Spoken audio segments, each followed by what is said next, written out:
today's topic is joints. So we will see at the end of this lecture, you should be able to define what are joints, right? You should be able to define what are the ways of classifying a joint, right? And which are the various types of joint under this classified types, right? Subtypes of joints. So first we will see what is a joint. So all of you know already that joint is a union of two or more bones, and along with bones there are ligaments, there are muscles also involved in the formation of joints, right? Fine. So the definition of the joint is clear. Now we will move on to the classification of joints. Now you can see here there are two ways of classification. There is a structural way of classification and there is a functional way of classification. Now what do you understand by this structural way of classification? Structural classification means, just now we said the joint is a place where two or more bones have come together, right? But exactly how those bones have come together, what exactly is the material present in between the two articular surfaces, right? So this will differentiate it structurally and will divide it into three parts, which are there are fibrous types of joints, right? Then there are cartilaginous kind of joints, and the third one is synovial type of joints. So this is known as the structural way of classifying the joints. The second classification is functional classification. So in functional classification means, now you know what is the function of the joints? What is the function of the joint? Movements, right? So on the basis of which movements are taking place, then on that basis also we can classify the joints into various types. Okay, so which are these? There are three categories again based on the functional classification. They are synarthrosis, amphiarthrosis and diarthrosis. So I think this part is clear. Classification, a broad classification. So you can make a nice flowchart in the book. Joints, there are two ways, functional and structural. Then structurally there are three types and functionally there are again three types, right? We'll move ahead. So now this is in short the classification flow chart. Okay, so here we can see the three types: fibrous, cartilaginous and synovial. We will be seeing in detail what do you understand by fibrous, what is this cartilaginous and what is this synovial, right? Then in each these three types there are subtypes.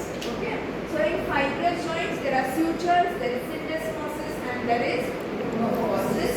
In cartilaginous joints there are synchondrosis and symphysis. In the next slides we will see all the meanings of all these words along with the diagrammatic representation of each type, right? In synovial, I think you are aware about this type of joints in 12th standard, right? Synovial joints. So basically there are these 6 joints. In some books there are 8 types of synovial joints also mentioned, but all those can be incorporated in these 6 also, right? So we will see these basic 6 types of synovial joints. Next, functional classification, we have seen synarthrosis, amphiarthrosis and diarthrosis on the basis of movements of the joints. Okay, so in diarthrosis there are three types: uniaxial joints, biaxial joints and multi-axial joints.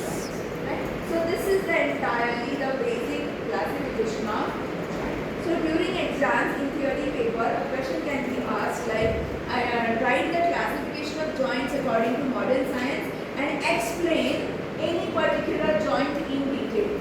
Then it could be explain the anatomy of shoulder joint in detail also, or elbow joint or any kind of joint, right? So as a part of an LAQ, you can be asked to write the classification of joints. We are going to see the classification of joints, that is joints are known as Sandhi in Ayurveda. So we will see shortly the classification of joints according to Ayurveda, that means the classification which is described by Sushrutacharya, right? So we'll see the next. Now we will come to the each part. So the first part is the fibrous type of joint. Now a fibrous joint is where the bones are bound by a tough fibrous tissue. So the most important part here is a fibrous tissue which is present between the articular surfaces of the joint. That joint we will call it fibrous joint, right? These are typically joints that require strength and stability over range of movement. Now what do you understand by this particular sentence? The joints which need more stability as compared to the movement. So the movement would be less over there, but the stability required to produce that movement is more. So such joints are known as fibrous joints. So these are the two characteristics or two typical features of a fibrous joint. You will see that you will say the type of the tissue which is present between the articular surface, and the second is this particular feature that these joints are more stronger because of this fibrous tissue. So these are the characteristics of this fibrous joint. Then we will see the three types which we had seen in the previous slide and the subtypes of fibrous joint. So the first one is the sutures. Now all of you have seen the sutures. You have seen the skull cap, right? You have seen the joining of these various bones of the skull, right? So that is a suture which is formed in between the two parts of the skull. So suture is the first part because there is a tissue dense fibrous connective tissue which is denoted by this blue line you can see here, right? So that is a one type of fibrous joint, right? Now see here the second sentence which we have seen as a characteristic of fibrous joints, that the strength is more important though the movement is less. You know there is no movement in the skull bones, but yes, strength is required, right? That's why it is a fibrous tissue. That's why the fibrous tissue is present, which gives strength to the joints. Right? Then the second one is the syndesmosis. First one is sutures. The second one is syndesmosis. Now, what do you understand by this syndesmosis? We have seen the radius and ulna, right, in the osteology. So this radius and ulna, they are joined together, but there is a small gap in between these shafts of this two bones, ulna and the radius. And I have told you that there is an interosseous membrane, right, which forms the medial and the lateral border of ulna and the radius. Right, these two borders, they are joined together by interosseous membrane. Okay, so this particular joint is known as syndesmosis. So again, this is a fibrous tissue which is joining the two bones. So this kind of joint is known as syndesmosis. The area is very large of these joints, right?